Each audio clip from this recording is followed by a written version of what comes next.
or 6-10 crunch out. Parker says, finally, first strike of the game. Now he's looking for his first double.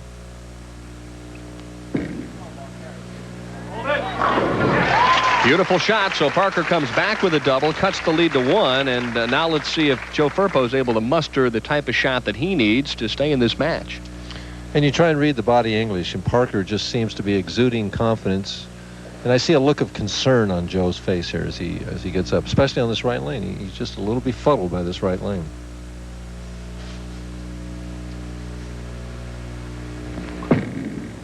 More room. And there you see the ball didn't quite get back, but the 2-pin did fall. 10-pin remains.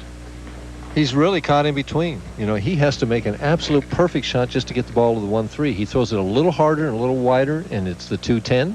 And if he throws it a little softer, it's the 3-6, 9-10. So tough shot.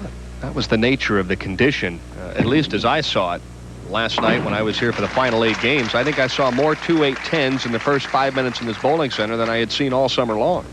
And we're staring at it. We've only had 4 strikes between the 2 players.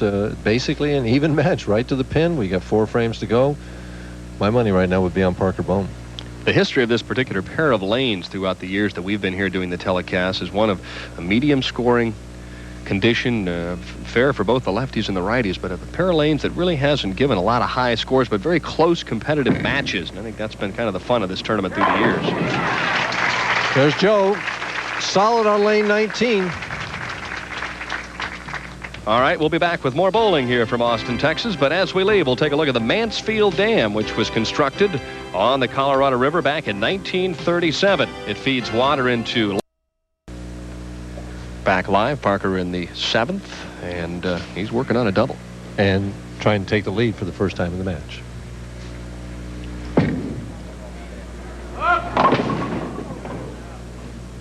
Geared up a little, adrenaline pumping, a little firmer, a little wider, doesn't make it back.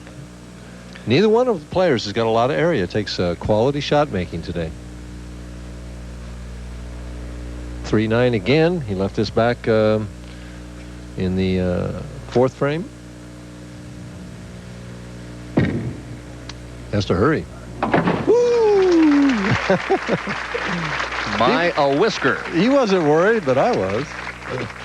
Well, 2 pins the difference now. You can see him, again, I know you like to get into the body language, but very disappointed that he didn't strike on that shot. Right. And watch this. Just clips it. The ball had just enough power to take out that back pin.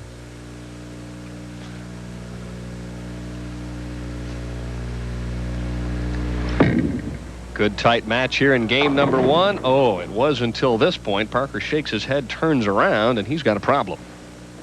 And it's amazing how that body English will change. I mean, when he walked off the approach in the 6th frame, he was bristling with confidence. And now, as we see a replay of this shot, ball slightly behind his back on that shot, Dan. Sends it a little wider, and it just does not make it back. And here's the result. Back to live action. And really opened the door for Firpo. Speaking of Joe Firpo, he's on a strike in the 7th. He leads by 16, and with a strike here on his tough lane, he could really put the heat on Parker Bohn.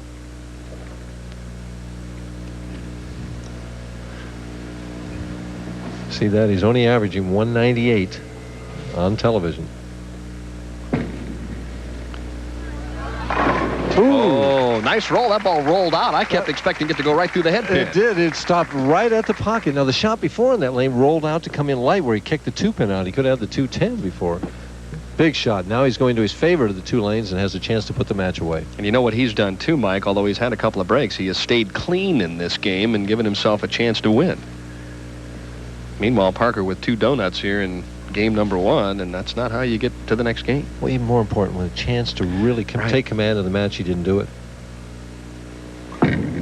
This has been the good lane for Firpo, and he shows it right there with a clutch strike. So Joe Firpo rising to the occasion here in the latter stages of the opening match to see his control here momentum-wise. Parker has to strike out to have any chance at all. If he would strike out, he could shoot 199. Tighter line and the solid 7. He'd have taken that back in the 8th frame, Dan, or the 7th frame.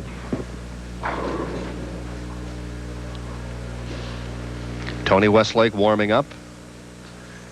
And waiting to come on, he's next in line. Brian Voss is our number 2 seed, and the 1988 Columbia Open champion, Scott Devers, will bowl from the number 1 position here this afternoon. And so Parker's record of never having won 2 games in a row on a championship round is going to continue. All that tells you is he just needs to lead more tournaments, right? I guess he's a killer from the top spot, but hasn't yet figured out how to win from the other position. And he never did really figure out this pair. It looked like he had gotten it together in the 5th and 6th frame and was on a roll, and then there was the only 2 strikes he's thrown this game.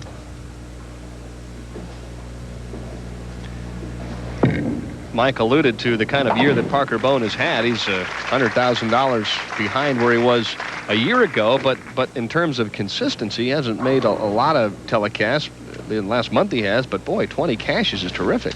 20 out of 24, but what that tells me, Dan, is still the name of the game on the PBA Tour, as far as I've always been concerned, is winning. In order to make the big bucks and get the money that you want to have, you got to win. Parker will have to settle for 5th place here in Austin, Texas, and prepare to head down to Edmond, Oklahoma for next week's PBA Tour event.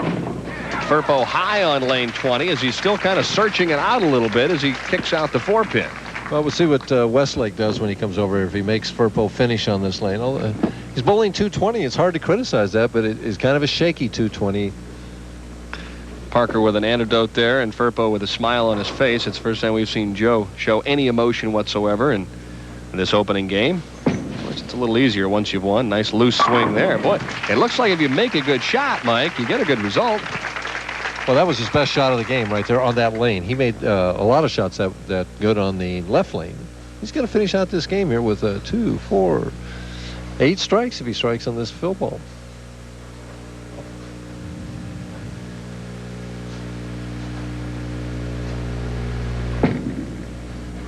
Smooth roll. So Firpo finishes with a 6-bagger. Shoots 235 to Parker Bohn's 173. And so Parker will finish off the week. Joe Firpo will wait for Tony Westlake. And when we come back to Austin, Texas, Mike Dervin's average builder. And it's the 3, 4, 6, 7, 10 this week.